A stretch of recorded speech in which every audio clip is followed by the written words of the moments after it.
So my name is Liz Johndrow, and I'm the founder of Earth and Endeavor's Natural Building, which is my own building company of sorts where I've just contracted out for a lot of projects, mostly with natural plasters and earthen floors and support around straw bale and timber framing. And I've done a lot of teaching with workshops in timber framing and plasters and straw bale.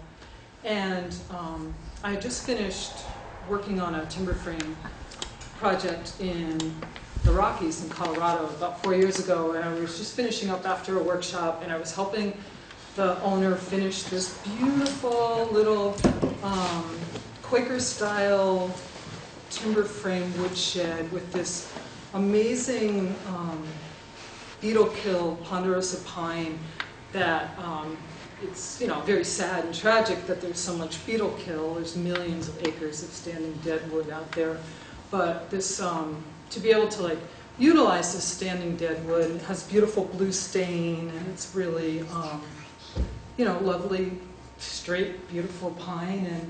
And the man I was working with had just all these incredible antique hand tools, and I was in the Rockies at 7,000 feet, looking up at 13,000 feet, snow-capped mountains, and feeling like life was pretty sweet. But I just definitely was really itching to take all these amazing skills I had been gathering around traditional building techniques and working with raw materials and bringing modern twists to that, and I really wanted to do it for people who couldn't afford to have that. And I found myself suddenly working with, which is great, that it's becoming something that's appealing and interesting, these natural buildings. But I was just really aware that something was missing for me in it being something that wasn't really truly accessible yet. So I found myself here, in that spot right here, through a few conversations. I think literally that conversation that day led to a 2-minute conversation with a woman who had done solar energy workshops in that region, which led me to one email, which led me to buying a 6-month ticket to go, airplane ticket to go be there for 6 months. And so it was just really clear that that's where I needed to be. So I ended up in this region of Nicaragua, and it's right on the Honduran border. And there's a couple of things about that. One is, those of you who are old enough or aware enough about the war in the 80s, a lot of it happened right along that border. I think, Daniel, you were there in the late 80s, so you were there after things were at their high point, and now they were at their low point? During the Contra Wars, 86, 87. Okay. Yeah, so it was pretty low and stressed by then. So, so I get there in 2000. There's still a lot of aftermath in that region from landmines that finally were completely cleared out in 2010. So I ended up in a community where there were a lot of landmine victims, and in this one particular community, they worked with renewable energy. They received a grant being landmine victims, and they were now trained in working with solar energy and biochar and some different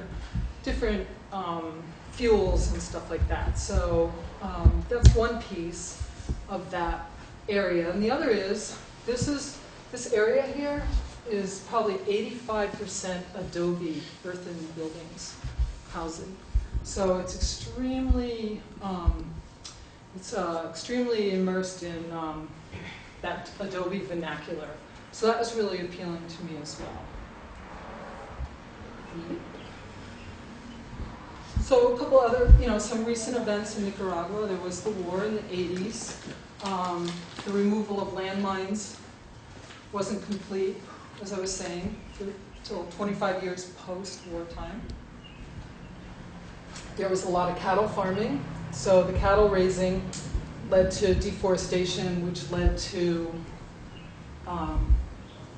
these incredible landslides during Hurricane Mitch in '99, and just a huge loss of topsoil, which led to huge erosion, which led to blights and droughts and flash flooding, and all of that led to some pretty harsh conditions that, along with the landmines and all this, it had a lot of loss of family members. And in general in Nicaragua, the opportunity for education, particularly in the rural regions in the north, is extremely lacking.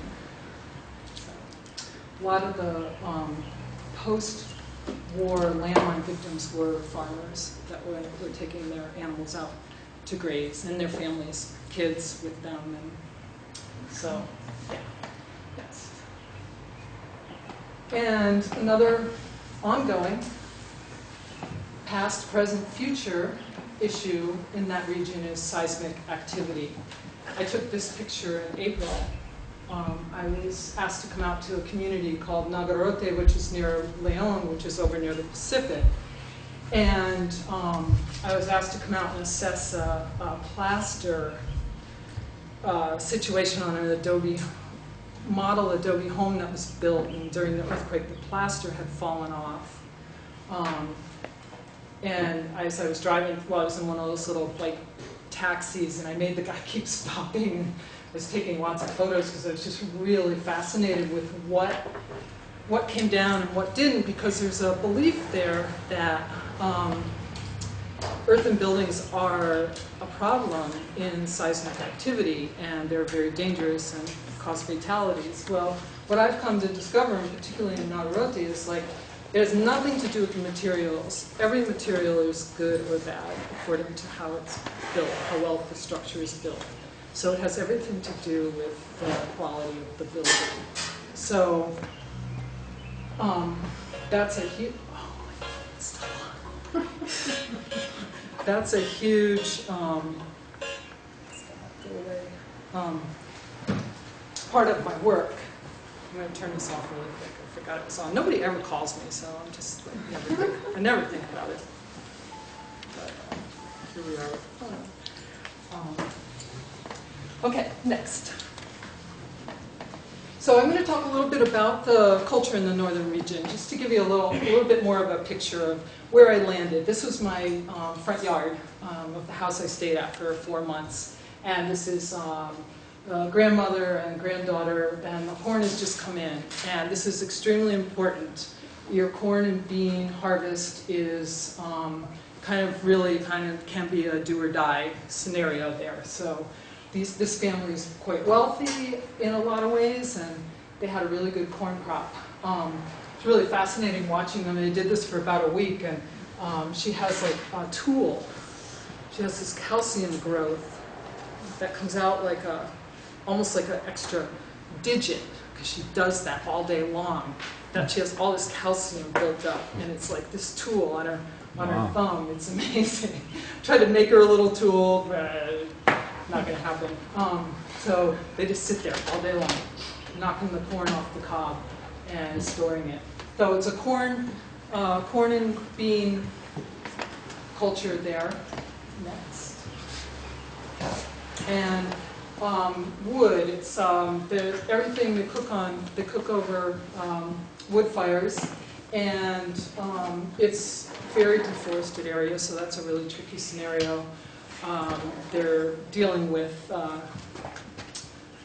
running extremely low on wood, and it's already a bad situation, and they're making it worse. They're not really allowing trees to have a chance to grow and become really actually useful in giving fuel to them. They kind of take it down too soon, and so that's a real challenge. And education is, happening there, and a lot of initiatives to get tree planting to happen with trees that will grow quickly and be good fuel sources. Because probably most people in this room have cooked over fire, and it's really, really great. So it's kind of hard to convince them. They're not doing good. I mean, it tastes really good. So we try to get them to use solar cookers. Gas is out of the question. It's on the floor. Nobody could afford gas there. So it's like wood or a solar cooker. And the solar cookers are good for some things, but they just don't give the food flavor. And they're really proud. The women are really proud of their food. And so you're not going to change that culture just by convincing them. You know, it's like, oh, if you didn't do that, you know, it'd be better. You know, it's not that easy to sell. So it's behind. So here's the. This is an improved wood-fired cook stove. And it's improved in that it sends the smoke outside of the building, and it has a small chamber that has a really strong draw. You can use really small wood, and it gets that plate really hot. It would be better if that plate was cut and the pots actually sank down in it and they had direct contact with the heat. But they're also really happy to finally have the opportunity to not have the bottoms of their pots completely covered with black. And so it's really important to them. So it's kind of a sacrifice. You lose like, 15% of your efficiency, but they get to have, cleaner pots. So we make that compromise is made. This is all local white clay soil from our backyard. Makes a really beautiful buffed finish. So. Is that a project you worked on? This one I helped. I'll talk about that a little more. Oh, okay. Yeah. That was done before I got there, though. Next. And there's in the community of Sabana Grande where I was living that first season, there's 15 water pumps. They're a very social scene. Every morning you'll find a lot of women hanging out at the water pump, just helping each other pump their water, and lots of laughter, and look at the funny gringo walking by, and all of that. And they have lots of, they sweep it, and they have plantings. And over here there is a place they can wash clothes, so they don't have to haul 5-gallon buckets of water back up the hill to their house just to wash their clothes. So some of them have that, so it's a really nice feature. Next. And she's got 5 gallons of water on her head without even a lid. It's like crazy. I tried it a couple of times. She just takes a little towel and goes whoop, and just hauls it up. She's about 4'8". She's like up to here on me. And probably with the bucket, she's about up to here on me. They do that like a couple times a day at least, hauling the water up to their houses. Beautiful soil there. Next.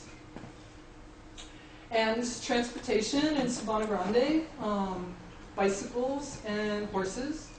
And this was right near Christmas, so they were singing. It's really cool. But you will, in this particular community, it's rural enough, you will never see a woman riding a bike. She will only be a passenger. It's definitely, it's got that culture where there's no cars, but the men rule the bike, so, and the horses. Next. And they, I'm a bike rider, I'm a mountain biker, and I love biking. And these kids have crazy skills, crazy. They're able to ride bikes that are way too big for them. Usually there's another brother or two on the seat and carrying a big bag of corn. I mean, it's amazing. And none of them have brakes. Because I borrow a bike occasionally, and I'm just like, there's no brakes, They laugh at me. High-knee gringo, Next. So.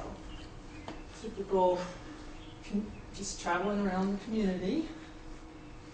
Next. See, I'm really into bikes. No helmets. Next. And then it's farming community, so there's no tractors and petroleum, that kind of thing. So there's a lot of work animals and cool carts with wooden wheels. Next. And this man I think he passed last season, he was 92, más o menos. And twice a day he would take his, he was actually the headless woodman. He would take, in the other slide, he would take his horses up, his cows up and down the mountain every day, and he was just like, so well, that was the only outfit he had, but it was always really clean. He just always looked really good and just going up and down. Next.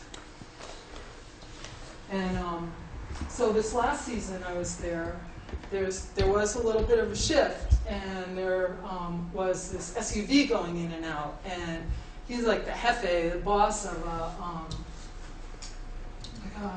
a tomato growing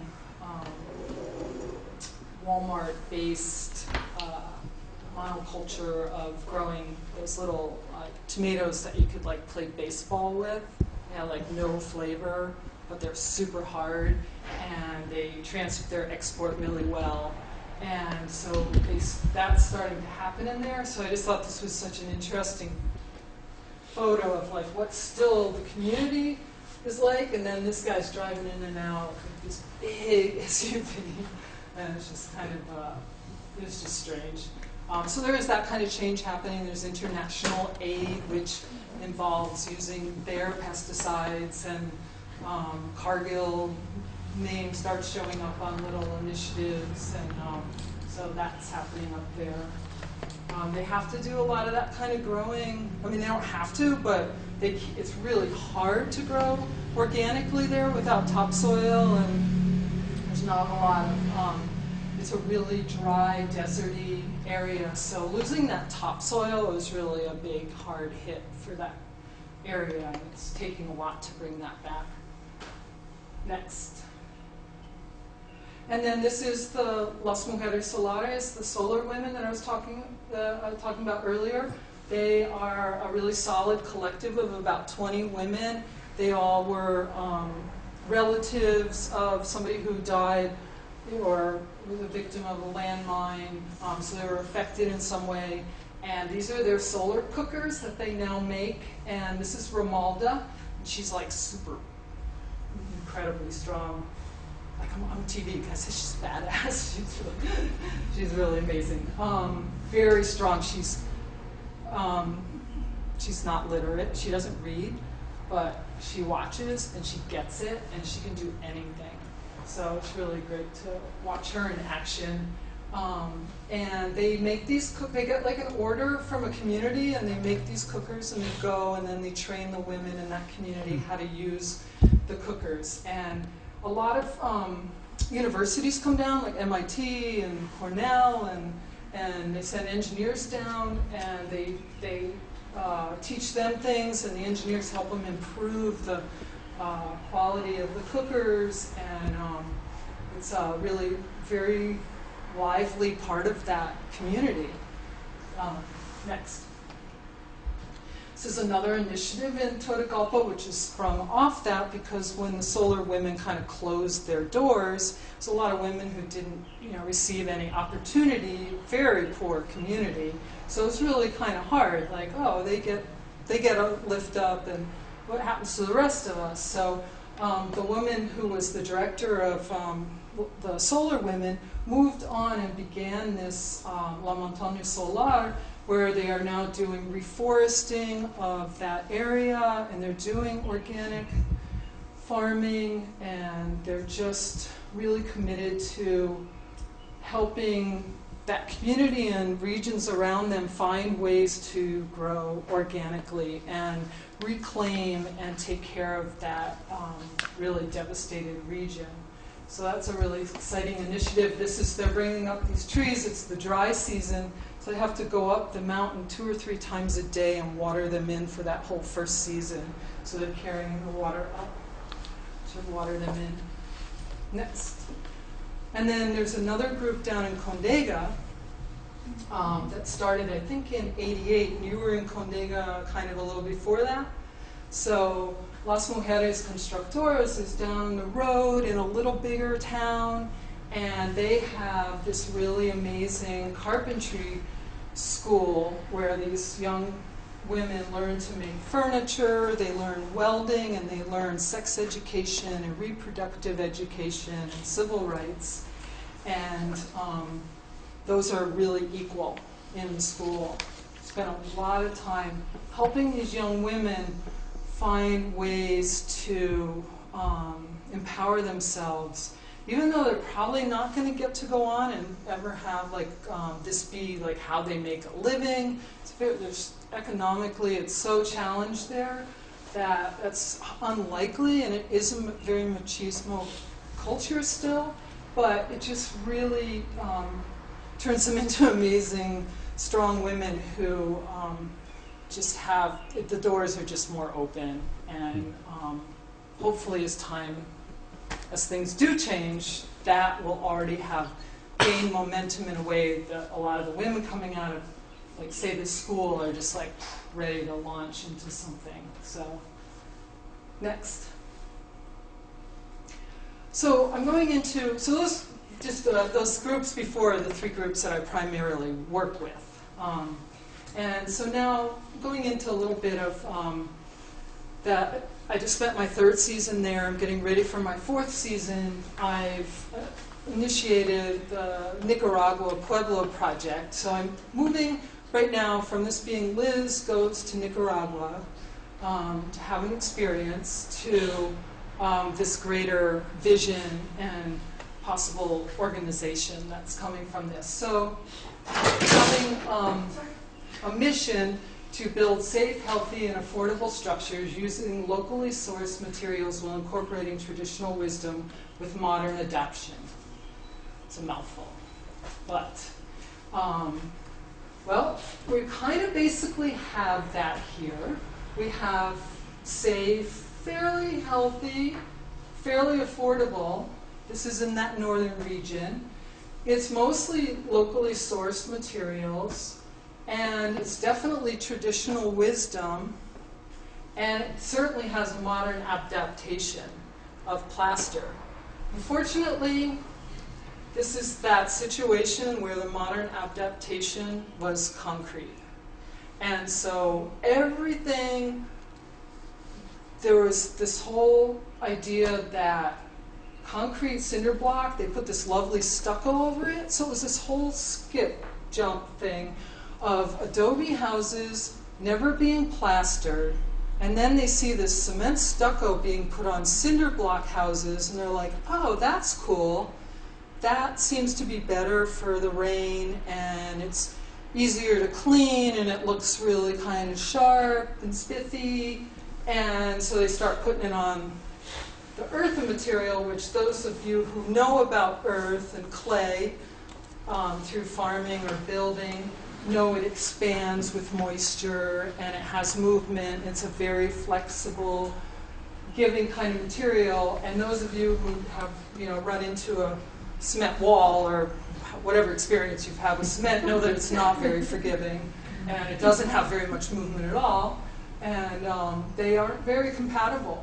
So, you can say this almost reaches that mission, but not quite. So that's one of the things we're really trying to address next.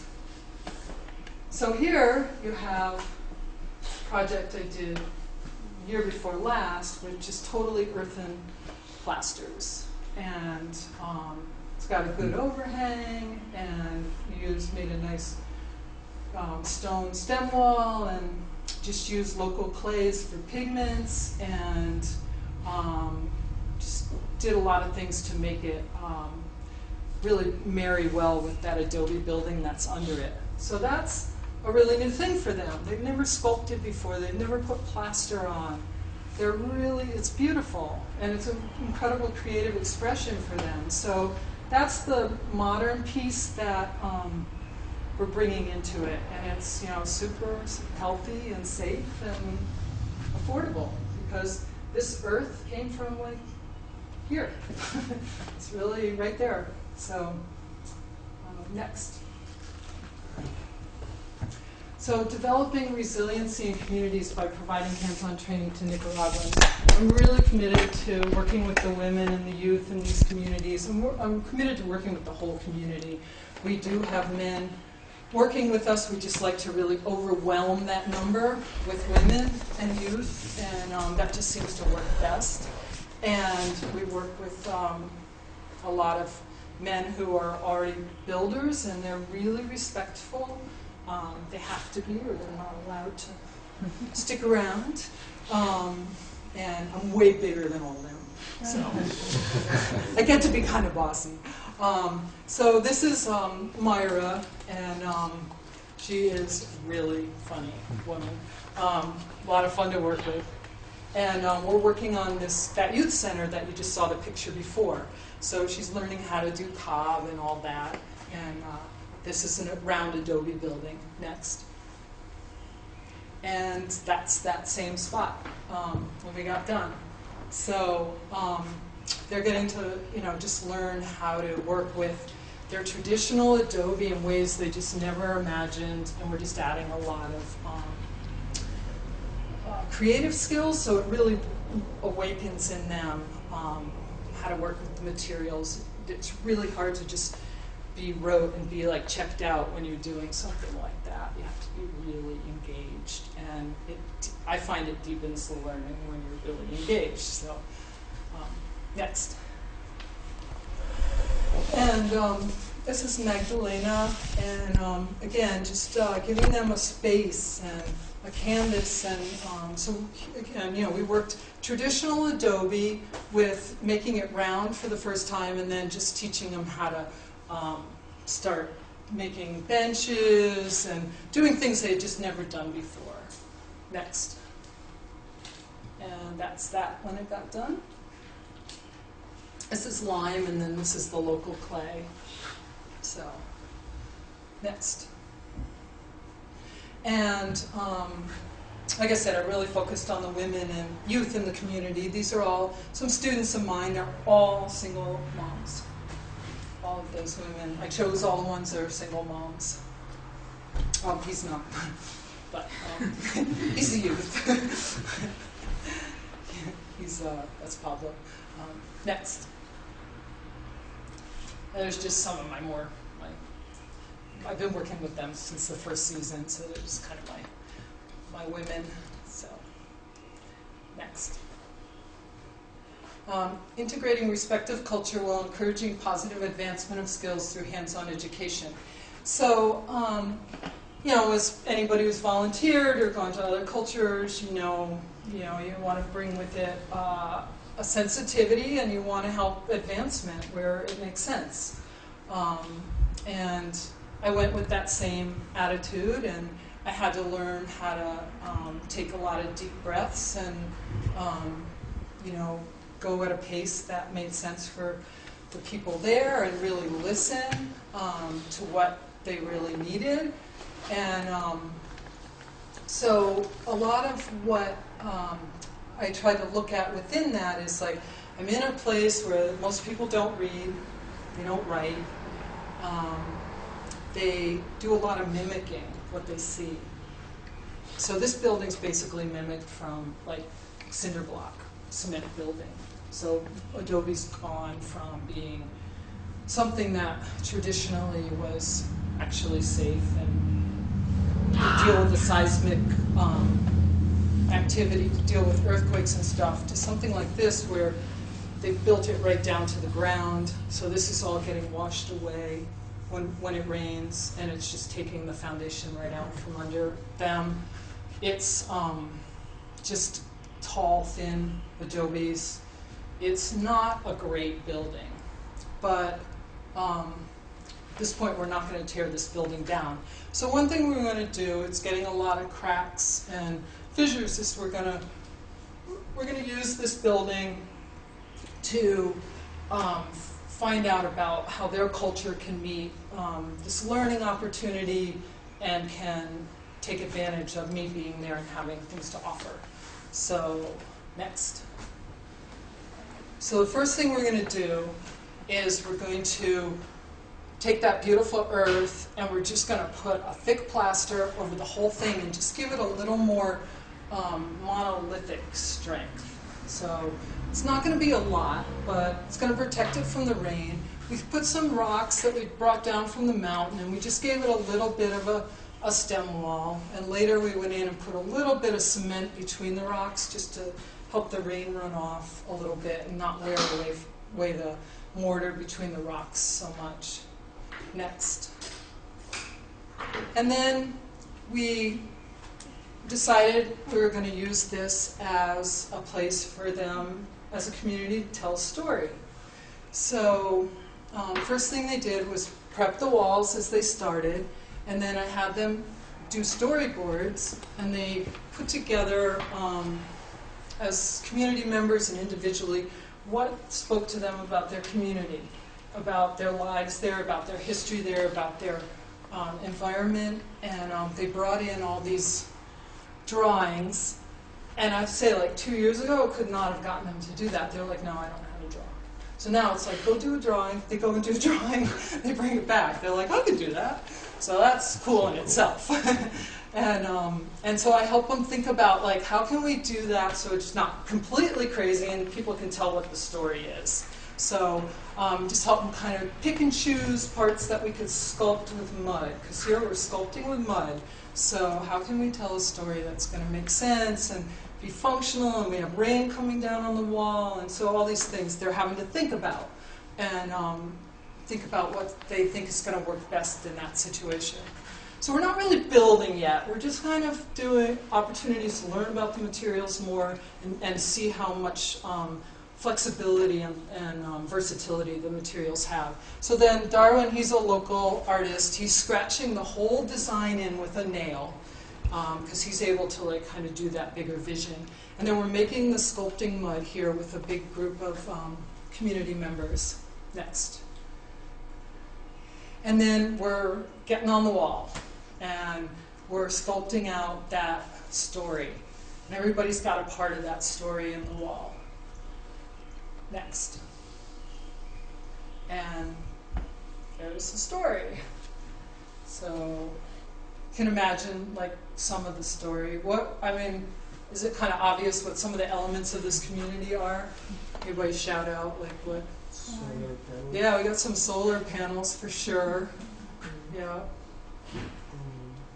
Is that like growing trees? And they're like This? Yeah, it's like plants. I don't actually, corn. We have corn. That's a huge part of the community. This is like a little nursery. yeah, that's what I Yeah, yeah. This is like the local bird, and yeah, the sun is a huge, part of their culture. There's a lot of roots too. That was like a big theme. I'm trying to read. I think it's like, I don't know if they even talked about it, but that soil has no roots. It's all eroded, and I think there's this like, gotta get our roots back. So I think that was a big piece. Next. So to be a vehicle for reclaiming and modernizing traditional building skills. So a little bit of what I'm already talking about. Looking at their vernacular adobe with their ceramic tile roofs, and they're beautiful. It's a beautiful building, really. And before what they're calling traditional adobe, which traditional adobe actually is the cinder block style. I don't get it, but that's what they call traditional adobe. So doing this modern adobe is going back to improving it so it's better for seismic activity. But it's basically a beautiful building, so we don't want to lose that. We don't want to leave that. But how can we make them not want to lose that, which is the trick in developing countries, with concrete being this really simple, this bag comes in, it's standardized, you add this much water and this much sand. Well, the problem is half the time they're like, well, if it says add that much sand, I'll add this much sand because I got to haul that sand from up the mountain, from down there, and I'm supposed to keep it wet for 2 days? Well, I'm going to have to haul the water up. Well, forget that. So I'm going to put in a little sand, I don't care about the water, and they're going to have a not very strong building. So there's a lot of problems, and Haiti was obviously a big example of a lot of failed concrete. And so we all, like, go to the Southwest, people are like, I want an Adobe building, and I'll pay $500,000 for a nice Adobe building. Well, they're like, do I want an Adobe building? Like, that concrete building looks cool. Well, what I try to do is take them in their Adobe house and then take them in that concrete house about 4 o'clock in the afternoon. And you, like in 10 minutes in that concrete house, you are just sweating. It is so hot. It's like a sauna. It's even better at maybe like 8 o'clock at night, because I was staying in a bedroom that was a concrete wall, and I just would lean against it to read at night, and I would just immediately break a sweat. It was like so hot. Whereas these Adobe buildings temper that heat so well. It's like built-in air conditioning. So I try to really get them to tune into that comfort piece, and then I do a lot of other things. But next. This is another, so this was an attempt to plaster. This is called takasal. It's a cribbed technique where you have posts and then you have horizontal bamboo or wood, and then you just fill it in with stone and clay and dirt and whatever's there, because they are way up in the mountains in the cloud forest. They're not going to haul stuff up, so they want to build with what they've got. So next. That's takasal as well, but the pig was just so cute. I had to put it in. I love that pig. Next. So we're really focused on improved techniques for this whole seismic activity issue that after the 1972 earthquake in Managua, they've really written off earthen buildings being safe. And as I found out in Navarrete, as many concrete buildings were down as earth, and actually more. So it totally depends on the building technique. So really working on teaching them how to build proper adobe. And this just shows, for example, cutting up strips of burlap coffee bags, which they do have access to, and laying that into some of every third course or so of the mortar. It's actually been tested. It absorbs a huge amount of seismic vibration. So something as simple as that can help a building be able to deal with a higher seismic, what's the number? I can't remember. More seismic activity, anyway. Yeah, that thing. So, next. Teaching them that if you build with improper size adobe, you're going to end up having your joints really close together. So when there's that seismic activity, if the joints are really close together, it's a really easy path to move on. It doesn't have to work really hard to get to the next joint. It's like it's right there. And that is a huge issue. So just teaching them how to avoid that kind of a scenario is a big deal. Next. I don't know, I just threw this in. It's just like, it's a really tall, thin adobe wall with no supports with some concrete thrown on it, and it never got a roof on it. So I'm kind of curious just how long that'll last. Looks like it's over another slide. Interesting. Next. And here's a house that was being built right across the street as we were doing that mural. Really nice folks. They were the folks I stayed with this first year. Marco lost his leg at the landmine. He was a cattle farmer. Great folks. Super thin walls with super thin pieces of wood for lintels, and not any supports in the corners. On the they're really proud of it.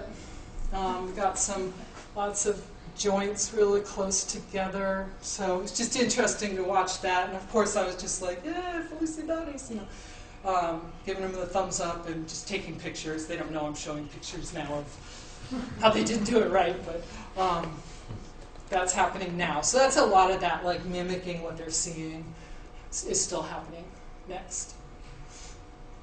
Same thing here. This was just down the road. I'd walk by them in the morning, and they're very friendly guys.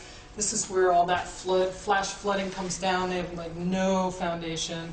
at all. They built the earth right on the earth, and this field just gets filled with water, and that same thing. It's not like level and plumb, and they got these real tall, it goes fast. You can build really fast when you have tall, thin blocks, so I think that's great. Next.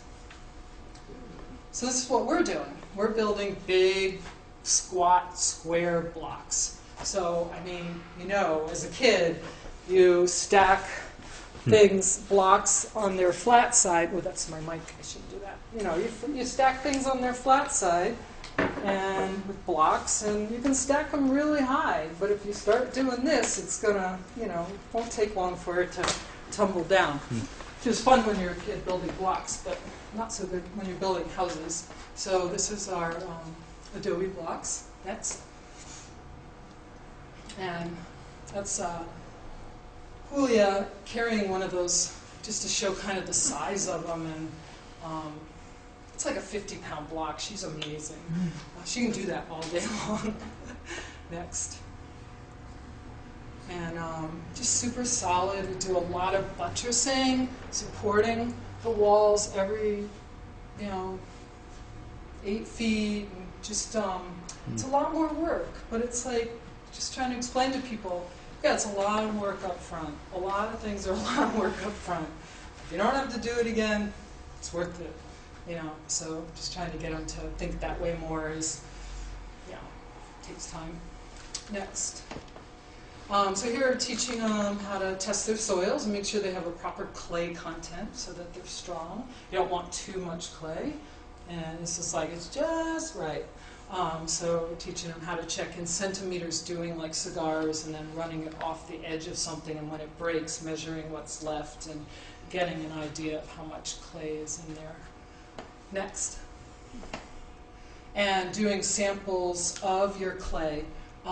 We were really fortunate at our last project to be right across from the cemetery, and so every time they buried someone, we went and got the soil. So we built the whole house from the cemetery. So that's a cementerio sample. Next.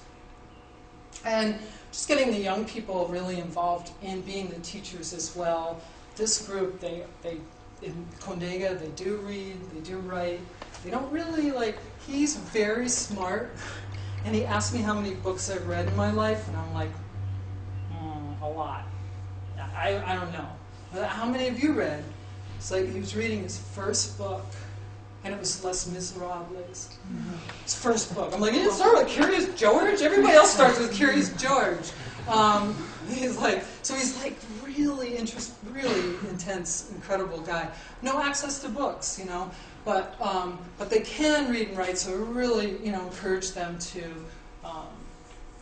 break down what we're teaching, and then they feed it back and make sure they're really taking it in deeply. So when we can take advantage of this modality, we do. Next. And I just find that the intercultural exchange is really wonderful. It gets everybody just engaged. Like, he didn't speak a word of Spanish. They don't speak any English. She spoke a little bit of Spanish, but they mostly spoke Dutch, and so it was just a really fun. It's fun to have this medium that allows people to just come together and really get involved, even though their language is, their language is the mud. So that's a really great part of it. Next. So this was from the first year, so just showing where we started. This was a 2-week workshop, so this was like day 8, and this was several different. I just wanted to put in a little about the systems real quick, because people might have questions later. But this workshop, the first one I did, wanted to just really teach a lot of different wall systems and techniques. So they're familiar with Adobe, so we did all the benches with Adobe, but we introduced the same materials with a lot of different ratios and proportions. So we have Takasal, and we have Wattle and Daub, and we have Cobb, and we have Adobe, and we have Chorizo, and so we did like 8 different wall systems. Every day we did a new wall system.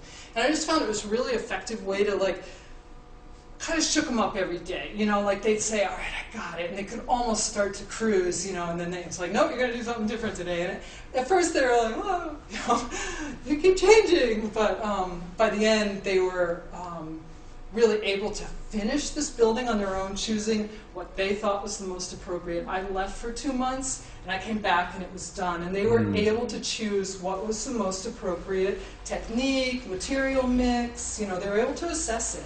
So that was a really incredible experience. Felt like that really proud mom. I came back, and I was like, you don't need me anymore. You don't need me. You don't need me. You know. It's like, I want you to need me, but I don't, you know. So they're great. Next. And that's that same building that they continue to work on. And we did a lot of finished plasters with fresh cow manure and the earth. And really amazing, because I was actually really challenged there in having things drying so quickly. You're putting like plaster on super dry adobe blocks and super dry climate, and like the floor just like in 2 hours. I mean, in Vermont it takes like 6 weeks for an earthen floor to dry. So here I'm like 6 hours later, and I'm like, oh my God, it's completely cracked. So they had to teach, you know, I was adjusting, and so we just put a lot of cow manure in the mixes, and it stopped the cracking. It was just amazing. So that was really cool. So I learned a lot too.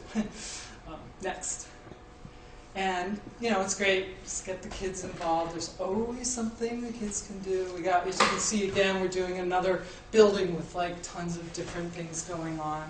I'm actually really good at like having a lot of things going on at once. It's the focusing on one thing that I'm not as good at, but this is my favorite kind of scenario where there's like so much going on. Next. And this is a technique we call it chorizo. So it's just a lot of rice straw. They have a lot of rice straw nearby, and we just put it in that.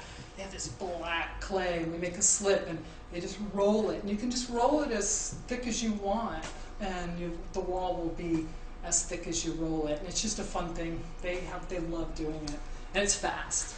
And it's a good use of the straw there, because you don't want. It's just easier to have something that's completely encased in clay with insects and quick moving insects. You don't like waste any time. Next. And this was just another technique, but I wanted to just show that we did introduce the earth bag stem wall, and then putting just the facing of stones over that, because they have a lot of sand, but it's really hard to get stone. There's a ban on the harvesting of river stone there, because there was such a high harvesting of river stone. It was really changing with all that water come flooding down from the mountain, and then it needs to go in the river, and then the stones are gone.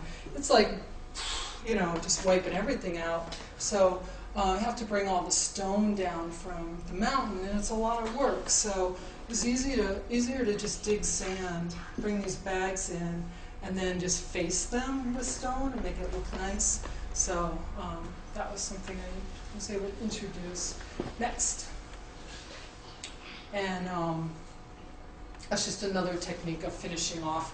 When we have wood, we just use a lot of that straw and just make a nice bridge. And then when you plaster it, it's just really strong and great. Next. And this is a little bit of that, like the takasal, the one with the pig, just showing our variation on that. It's just like, if anybody's done cob, it's really great because you can build quite thick, but you don't have to wait for the cob to set up, so you can just keep building because it hangs on to the wood. So, next. And that's that chorizo where you roll them, mostly straw. Just rolled, and then it goes in, and it's very fast. Another really fast one that they love. Next. So that's the first building, the one you saw at the beginning. So I went away for 6 weeks. I came back, and they were like all waiting for me, and I was like, what's going on? You know? And they're all like kind of nervous and weird. And I come around the corner, and they had built this library office all by themselves with the same techniques in like 6 weeks. Like it was there.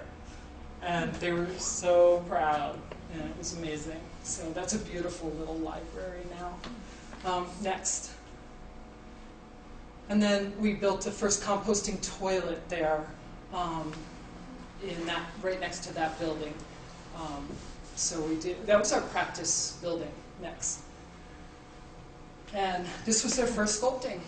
So this was the first sculpting. This was the like, no puedo, I can't. And they could, so it's really great. Next. That's the Guarda Blanca, is the state bird, the national bird. Next. And Solar Mountain. So as you come up to the Solar Mountain land there, you see the first composting toilet in the community with the big sun coming over the mountain. So, next. And this is down in Condega the next year. This was the one where that little boy was working right over here, putting those bottles in. He lined up the bottles. This is all local clay. These are clay soils. So they're really poor, but they're extremely rich in beautiful clays.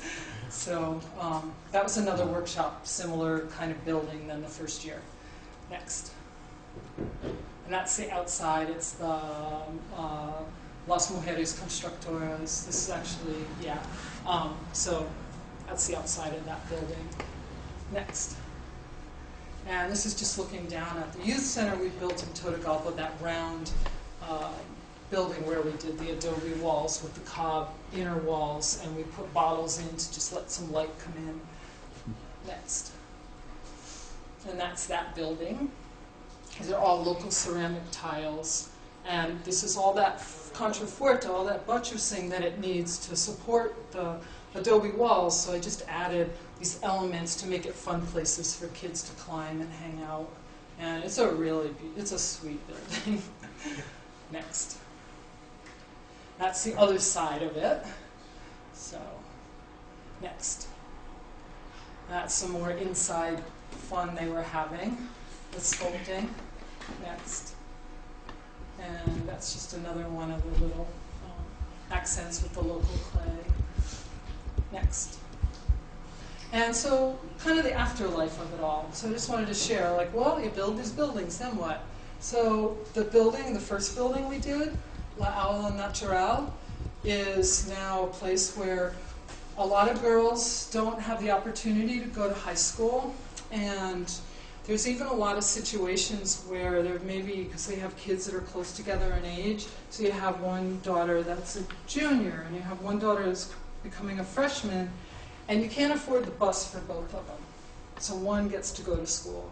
So it's like 50 cents a day for the bus. So you have to choose which child goes. So usually you hope this one's going to finish and the other will have to start late but will still go. Well, what happens a lot of times in those situations, if they don't have that happening, other things happen.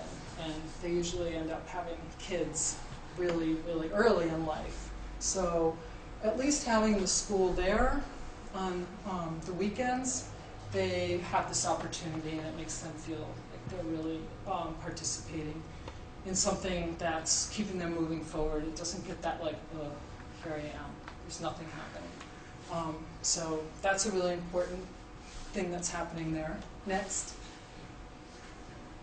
There's now an agricultural youth group at Montaña Solar. They're doing a secret ballot to choose what they're going to grow.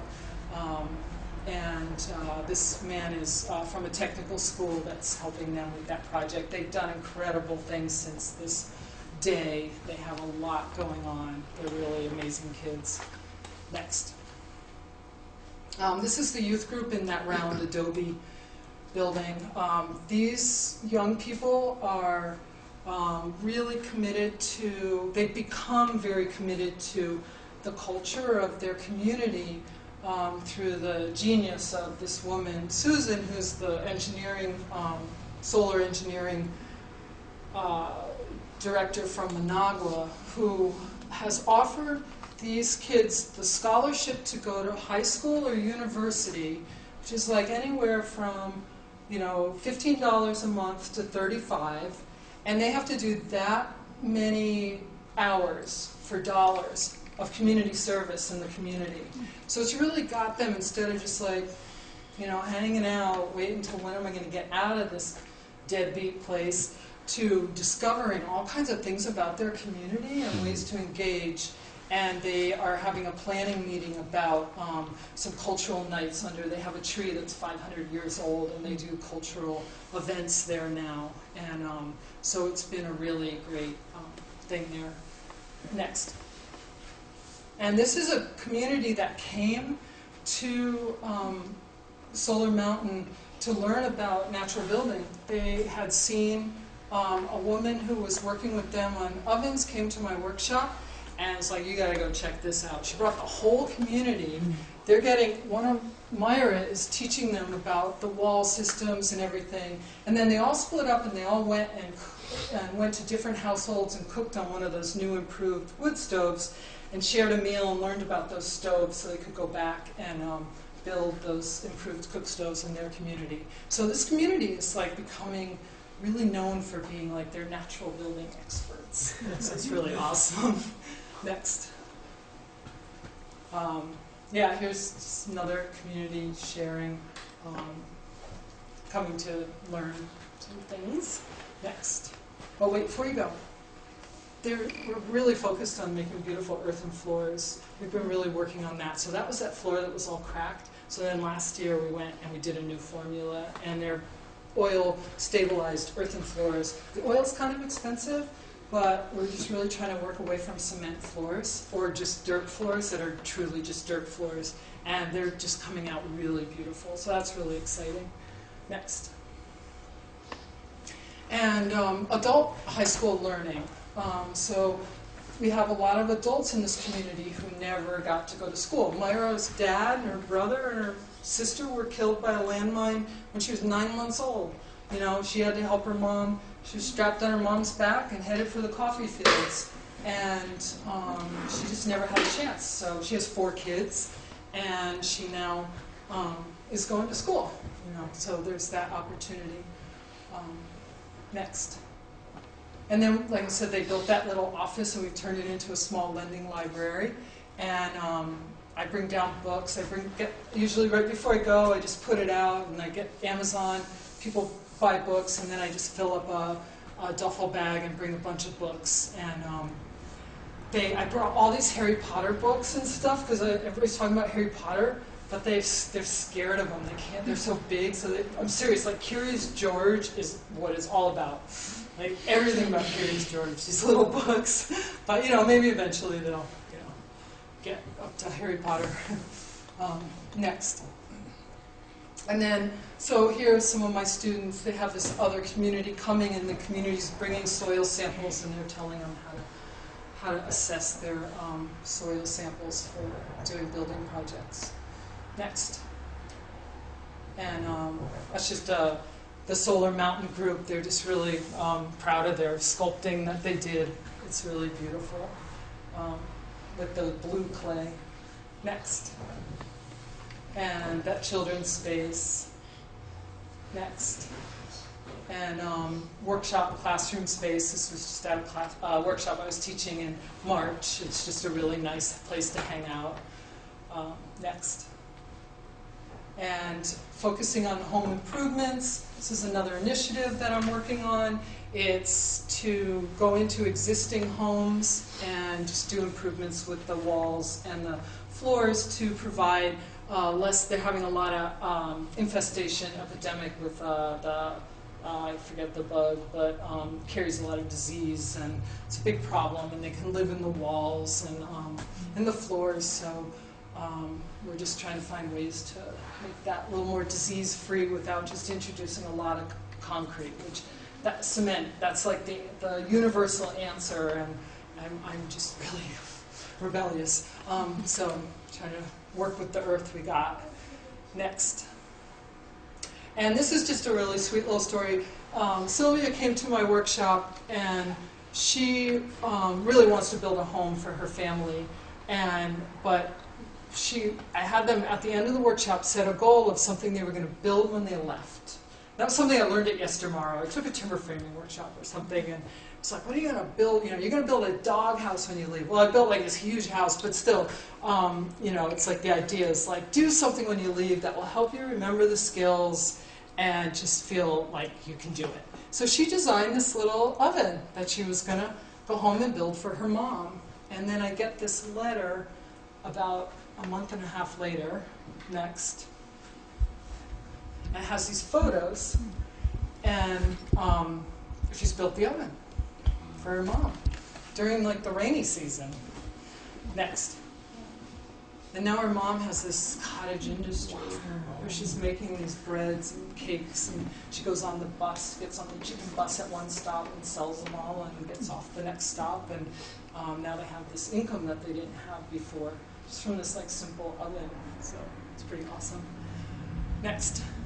And then somebody put together her story of that whole thing, so that's really sweet, just how she did that. Next. Next. So this is the map of Nicaragua again. So this is where I've been focused. And so the coming year, just to kind of orientation, I'm going to be teaching a workshop over here in the mountains in Matagalpa. I did some work over here in that Nagarote. Probably be back there because they've had a lot of earthquake devastation.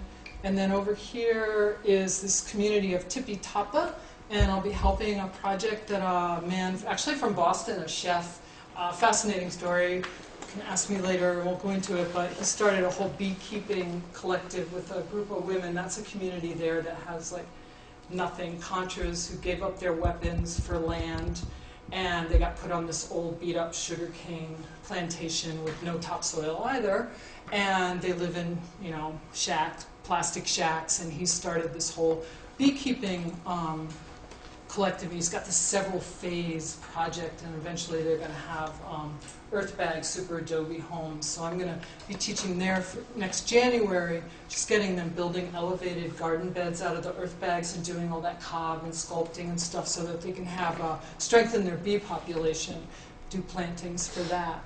And then I'll be working down here with a community on an island just outside of Grenada to help them preserve their culture and land there. It's being encroached upon by expats are buying up a lot of the little isletas because they're very lovely. And the deeding there and the land issues are a little challenging, so we're going to try to bulk up their presence and put some, you know, good things happening there and get some attention to them.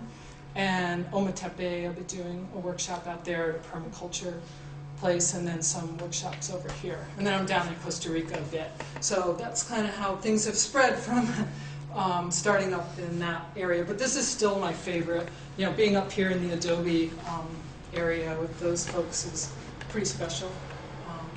Next. Oh yes, how you can help.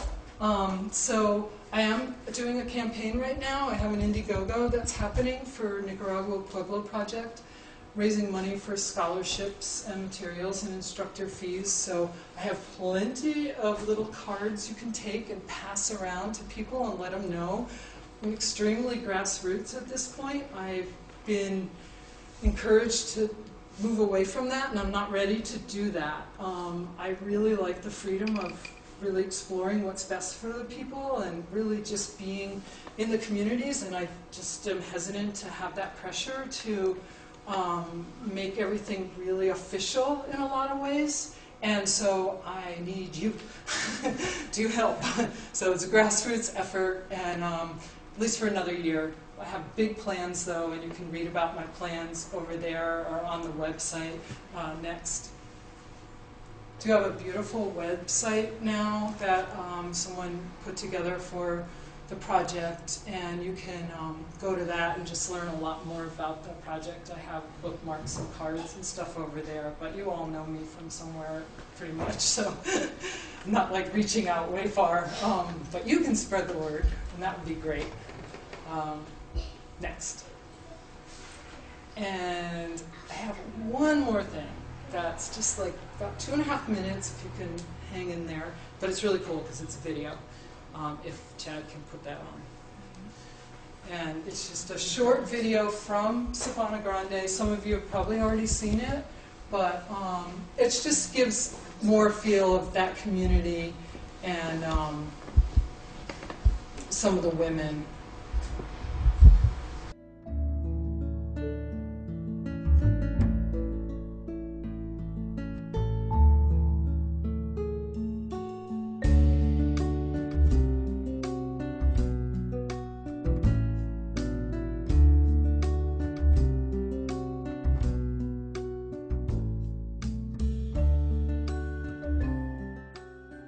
Empecé a trabajar aquí aprendiendo lo que no sabía, ¿verdad?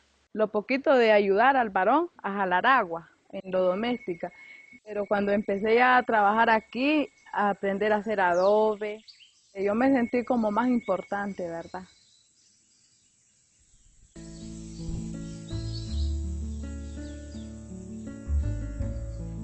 Our mission is to provide opportunity for safe and healthy homes throughout Nicaragua. The project is committed to dispensing information and providing education for improved earth and building practices. Also to making improvements on existing homes for greater safety and health conditions. For example, a simple stabilized earthen floor and wall plasters can decrease the presence of insects that carry disease through easier to clean and smoother surfaces. While these changes are being introduced and implemented, the women and the youth of these rural communities in particular are gaining valuable skills that empower them to be productive members of their communities in a different way than is traditional. Y yo como mujer en este proyecto me he sentido muy feliz por lo que todo el tiempo no he podido lograr este trabajo que ahora lo tengo. Para hacer los trabajos es muy divertido para nosotros. Para mí, como yo trabajadora, me siento feliz, me siento fuerte, me siento como que soy hombre y mujer. Cosas que dicen aquí que solamente los varones pueden. Y yo sé, verdad, que ahora también nosotros podemos. Aunque, verdad, a mí me cuesta mucho, pero yo me siento capaz. Todo lo que es de construcción a mí me gusta. Porque en todo lo que hemos trabajado nunca lo había podido trabajar, nunca lo había podido hacer. En el trabajo también en mi casa, ¿verdad? Le dije yo, sí puedo porque he podido. Your support will help these communities achieve their goals of receiving hands-on training, generating income through teaching others, and creating safer and healthier environments throughout their communities. Las mujeres no solo estamos para palmear, hacer la cocina, cuidar a los niños, sino que podemos más.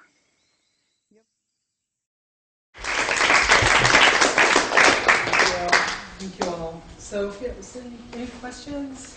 To turn a light on? I have a quick question at the end. There were at the other cities that you would start. Mm-hmm. Have you gone there yet to work, or are they? Mm-hmm. So Becca was just asking if I've been to those other starred places, and yeah, so I've already pretty much have done something there, whether it's a workshop or just scouting out. I like to network a lot, and so whenever I have time to travel around the country, I definitely seek out who's doing something cool and what kind of alliance. I'm all about the Nicaragua Pueblo Project. It's I really just kind of want to be an agent to work with all these other groups. I'm not really looking to stand alone, really, as much as just create alliances with people who are already figuring this out, and I'm figuring this out, and let's bring this together. Most of the organizations I partner with have a very different mission than I have, but bringing the natural building in can either help with their mission or it just helps with the community or something. So yeah, I do have connections at all those places already. Yeah. So. Anything else? Yeah, Dan. How do the Nicaraguan authorities see your work? And I don't know if they do see appreciate it. I'm pretty out there in the rural areas. I don't really know the answer to that. I haven't asked Not an for issue. codes or permits or permission for anything. have to ask permission to get in, but they usually let me in. No, they always let me in. But yeah, I haven't really, Nicaragua is an interesting place because they're so desperate for any assistance. They make some really bad choices around that as a government and as a, they make a lot of I feel like they make a lot of bad choices, getting so involved with the World Bank and IMF and all that, and the debt issue that they have internationally, and all that is a mess. And now they're selling out to China for the canal, and I think they're so poor. They're just like, you're going to hand it to me, I'm going to take it, whether it's good for me or not. So it makes it easy for me to kind of do what I want, but it makes it easy for a lot of other things to happen that don't help the situation. But I don't think there's a whole lot of regulating of anything for the most part. So, no. I'm really interested in the sort of like your conversation around the seismic stuff. I happened to be in Nicaragua during the hurricane and in El Salvador during the earthquake, and just wondering with the type of building that you're educating around and the resources that are available, do you have folks on your team who are engineers, or is that something that you've looked into? Because obviously natural disasters are just going to continue to happen in more frequency. Yes. And I feel like that's a potential funding resource for you too, if you're doing stuff around natural disaster prevention. People are, that's like a sexy thing. Yeah, you would think so. I do work with an Adobe specialist and an architect. She was a soldier in the war, and I work with some pretty feisty women, man. They fought in a war. It's like, we're just like, it's so funny that I'm like, no, they're really kind, but they're so fierce that it's funny. And I'm just like cowering half the time. But they, she is really a champion for people and popular education and Adobe building, and she's the one who's really pushing me in with the Adobe Mejorado, which I didn't talk about specifically because it would have been like a 5-hour presentation if I cover everything, but I do have a lot to say and share with anybody that wants to learn more about that at any time. I tried to keep it a little bit, kind of general, but she's been doing this for like 20 years, and she used, before, Ortega came into office again, which is so ironic, because he's Sandinista, and she was doing government work with Adobe, and then he came in and she lost all. And I don't know if it has to do with, what happened during the war, but she's having a really hard time getting funding now, whereas it was easy earlier in 2001, 2, 3. So there's politics going on for sure. I would love there to be funding. Yeah. I noticed that there were people going to the well and getting water. Is there other types of getting water, like water collections? No. So he was asking about the water situation. There's the rainy season and the dry season. And so in the rainy season, you could just put 5-gallon buckets outside. And some people do water catchment for a little bit into the dry season for plants or something, but they generally just it rains a lot and they use it when it's raining, and then they go to the pumps when it's dry. There isn't a lot of they don't have a lot of money to be building concrete catchments, and they just haven't done a lot of that. And I don't know.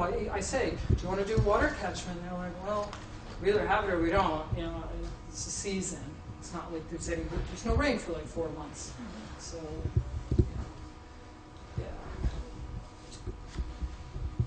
Liz, do you want to show talk about some of the handmade items that you brought back to share with people? So I do have, anyway, Carly's my lovely assistant, Carly. Anyway, I do have, I'm showing you some lovely baskets, pine needle baskets that are made by some of the women near the Honduran border. So this is up in the Pine region, so these are really cool. It's a perk on my Indiegogo fund, and there's only 5 of them. Act quickly. And then these are really cool. This is from one region near Masaya. Do you remember that? San Juan del Anthony? It's like one street makes this fabulous, like a few families. It's so wild. And it's just, yeah, it's really incredible. It's really delicate. Yeah. So this is some pottery. And then up in Covega, this one, there's this other pottery that's totally earthen. And I do this technique called cataract with burnish with semi-precious stones. And I walked in and they were like burnishing it with semi-precious stones. It's like, oh, I know that technique. So they just make these lovely little earthen pots and throw them in the fire. And they come out really beautiful. Those are a perk too. You're getting to see all the perks. And these are just some pine needle earrings that those women make up in the north, and they use seeds to adorn those. And then those same women make pendants and earrings out of those ceramics. So some really lovely little crafts, but not that many. It's really, and they do, down in Messiah, they weave cloth, and so they have these headbands. But it's kind of surprising how, oh, and I made one of the perks for the fundraiser. I made these lovely little books with beautiful photos that I've taken over the years. I have lots of really nice photos. So I made some little books that you could check out. And I also made some really great little cards if you want to pass around, take one or pass around. That has, if you would help out and, you know, just if you run into somebody, take a few of those, and if you're feeling inspired, share your inspiration, and that will help this to continue.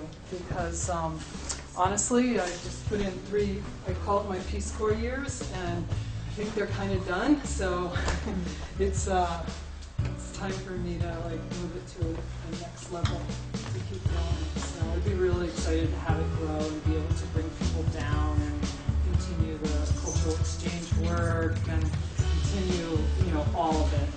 And I want to keep it small and intimate in the ways you've seen, but I'd like to spread it. Because I think it's really important to work in these times for us and for them. So yeah, so thanks again. Thank you, Liz. Now. Thank you.